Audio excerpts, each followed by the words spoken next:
राजधानी दिल्ली के जंतर मंतर पर हिंदू संगठन के मुकेश जैन के मामले पर जल्द कार्रवाई की मांग करते हुए धरना प्रदर्शन किया।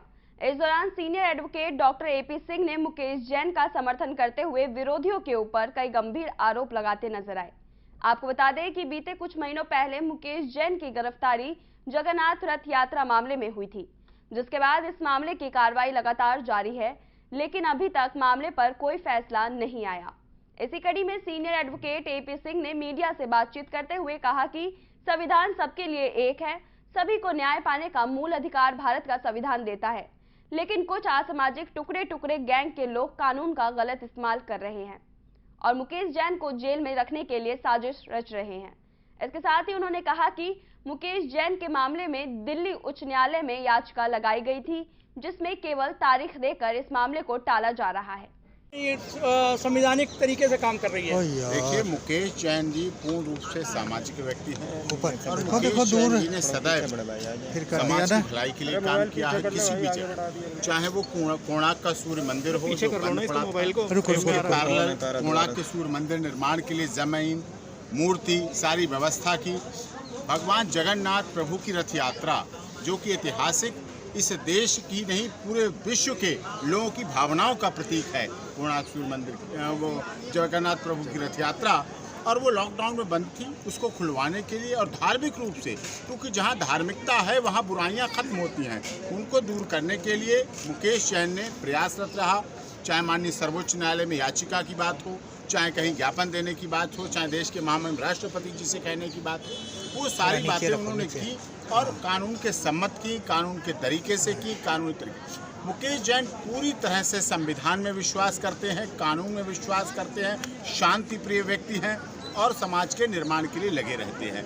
9 महीने से जो उन्हें जुडिशियल कस्टडी में झूठे मनगढ़ंत राजनीति से प्रेरित केस में वहाँ रखा गया है, जो कि गैर लोकतांत्रिक तो है ही, असंवैधानिक भी है, साथ में गैर कानूनी भी है, और ह्यूमन राइट्स, जो व्यक्ति के मानव अधिकार हैं, उनका हनन है, और साथ में उनकी बूढ़ी माँ, उनके अधिकारों का हनन है। उनकी बीमार पत्नी, जो कि उनकी दादी हैं, वो अभी एक्सपायर हो गई हैं, वो उनको मुखाग्नि भी नहीं दे पाए, उनके दर्शन नहीं कर पाए, अपनी माँ अपने बेटे के दर्शन नहीं कर पाए। 9 महीने से वो जुडिशियल कस्टडी में है। लगातार कोई आगे ट्रायल नहीं बढ़ रहा, कोई आगे प्रोसीडिंग नहीं हो रही, कहीं बेल की बात नहीं हो रही है।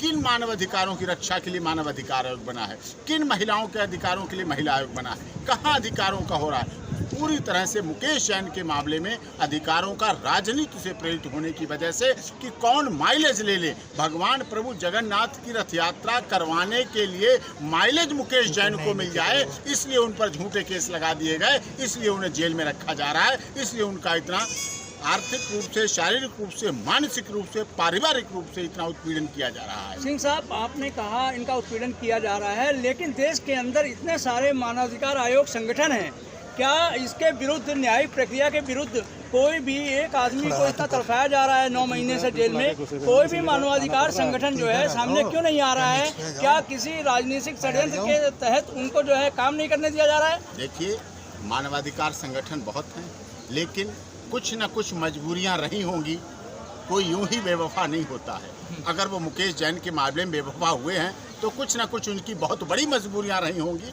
नहीं, मुकेश जैन ने आज से 20 साल 21 साल पहले भी उड़ीसा में सामाजिक हिंदुत्व की रक्षा के लिए, हिंदुत्व के लिए संघर्ष किया, हिंदुत्व की आन मान शान को बनाए रखने के लिए किया, ईसाई मिशनरियों को ख़त्म करने के लिए काम किया। जो ईसाई मिशनरियाँ हिंदुस्तान में गरीब हिंदुओं का धर्मांतरण करवाती हैं, धर्म परिवर्तन कराती हैं, उनके विरुद्ध मुकेश जैन ही आज से 21 साल पहले लड़ाई लड़ने वाले थे और उन्होंने लड़ाई लड़ी और उनके साथ के लोग ऊपर तक पहुंचे हुए, लेकिन आज वो कुछ नहीं कर रहे हैं। सामाजिक संगठन क्या अपने सनातन संस्कृति की प्रेमी के वश में और सनातन संस्कृति की रक्षा करते करते वो जेल में गए हैं, तो क्या सनातन संस्कृति और जितने हिंदूवादी संगठन हैं जो कि सनातन धर्म की रक्षा के लिए है, क्या उनका फर्ज नहीं बनता कि इसकी अगुवाई करें, या मुकेश जैन भी अपनी माता की तरह जेल में ही उनका जो है देहाद्वास हो जाएगा?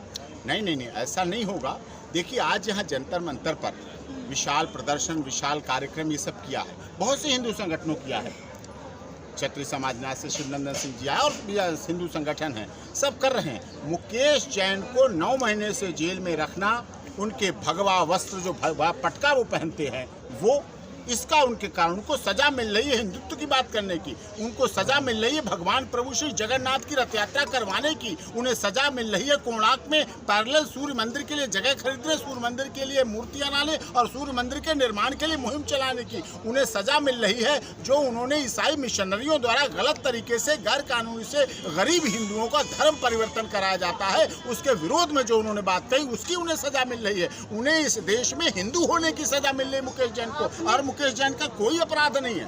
आपने इस केस को बहुत अच्छे डीपली तरीके से पढ़ा है, कई बार न्यायमूर्ति के सामने भी गए हैं। आगामी योजनाएं क्या है, किस प्रकार से और कब तक वो बाहर आएंगे? देखिए, माननीय सर्वोच्च न्यायालय में याचिका पेंडिंग है, उड़ीसा हाईकोर्ट के कटक में भी पेंडिंग है, और निचली अदालतों में कटक, भद्रक, बालेश्वर सब जगह याचिकाएं पेंडिंग है। लीगल प्रोसेस चल रहा है, कानूनी प्रक्रिया। मुकेश जैन भी कानून में विश्वास रखते हैं, उनके परिवार के लोग, उनका अर्जुन जैन है बेटा है, वो लगातार कानूनी प्रोसीडिंग कर रहे हैं, कानून के तहत रख रहे हैं। इससे बड़ी दुखद क्या बात होगी, मुकेश जैन की मां का देहावसान हो गया और बेटा अपनी मां का अंतिम संस्कार मुखाग्नि भी नहीं कर पाया। उनके कितने मित्रों की मौत हुई, हम नहीं कहते इस काल में, कितने उनके मित्र गए, उनके रिश्तेदार गए, उनके मिलने जुलने वाले गए।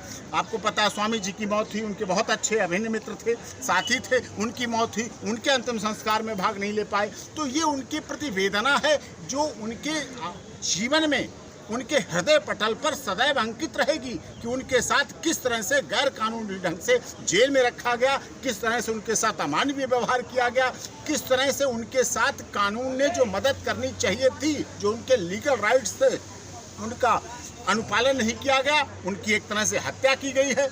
और उन्हें सिर्फ इस बात की सजा मिल रही है कि उन्होंने भगवान प्रभु श्री जगन्नाथ की रथ यात्रा की, भगवा पटका पहनकर हिंदुत्व के लिए उन्होंने सदैव रक्षा की। चाहे यमुना का कार्यक्रम हो, जिस समय हुआ था आपको पता है, उस समय एनजीटी में लगा के उन्होंने ये कहा था कि यमुना में जो कार्यक्रम हुआ था भक्तिपूर्ण वो होना चाहिए। चाहे हिंदू महासभा के द्वारा कार्य करते हों, चाहे हिंदू महासभा भवन के द्वारा कार्य करते हों, चाहे जंतर मंतर पर जब भी धर्म विरोधी कोई बात आई, धर्म के खिलाफ आई, हिंदुस्तान के खिलाफ आई, हिंदू धर्म के खिलाफ आई, हिंदुस्तान की आन मान शान के खिलाफ आई, जब भी किसी आतंकवादी ऐसे व्यक्ति ने ऐसी बात की तो उसका विरोध करने के लिए मुकेश जैन सदैव समर्पित रहे हैं, तत्पर रहे हैं, और उन्होंने अपना पूरा जीवन हिंदुत्व की रक्षा के लिए समर्पित किया है।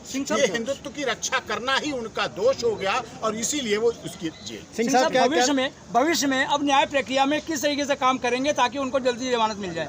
देखिए, हमारी न्यायिक प्रक्रिया चल रही है, माननीय सर्वोच्च न्यायालय में भी याचिकाएं लंबित हैं, उड़ीसा हाईकोर्ट के कटक में भी याचिकाएं लंबित हैं, भद्रक, बालेश्वर, कटक वहाँ भी याचिकाएं लंबित हैं। हम कानूनी विश्वास रखते हैं, लॉ अबाइडिंग सिटीजन है। मुकेश जैन ने सदैव कानून को पूरी तरह से अपने मन में गढ़ा है। कितनी याचिकाओं में माननीय सर्वोच्च न्यायालय में वो याचिका करता रहे हैं, आपको पता है।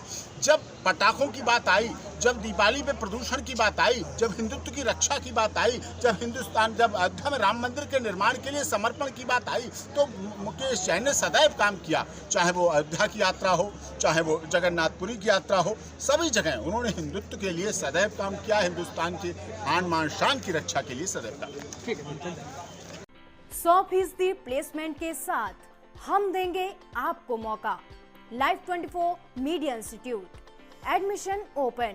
रजिस्ट्रेशन के लिए कॉल करें 9560464170।